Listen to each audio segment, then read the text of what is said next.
ইরানে হামলা চালাতে গিয়ে বড় ধরনের দুর্ঘটনায় পড়তে যাচ্ছিল ইসরায়েলি যুদ্ধবিমান। ইরানি আকাশসীমার ভেতরে থাকা অবস্থাতেই একটি ফাইটার জেটের ফুয়েল ট্যাঙ্কে ত্রুটি ধরা পড়ে। জরুরি অবতরণের কথা থাকলেও অল্পের জন্য বেঁচে যায় আকাশযানটি। আইডিএফ পরিচালিত অপারেশন রাইজিং লায়ন নিয়ে চাঞ্চল্যকর এমন তথ্য জানিয়েছে ইসরায়েলি গণমাধ্যম চ্যানেল 12। এই দৃশ্য গেল মাসের। ইরানের আকাশসীমায় উড়ছে ইসরায়েলি F-15 যুদ্ধবিমানের বহর। নেই কোনো ধরনের রিফুয়েলিং এয়ারক্রাফট। মিশন ছিল তেহরানে হামলা চালিয়ে আবার ইসরায়েলে ফেরত যাওয়া, কিন্তু মাঝপথেই ঘটে বিপত্তি।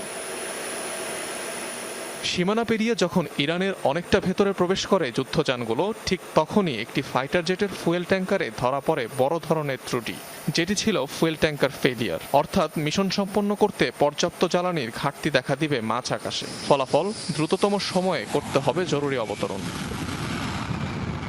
ততক্ষণে বেশ দেরি হয়ে গেছে।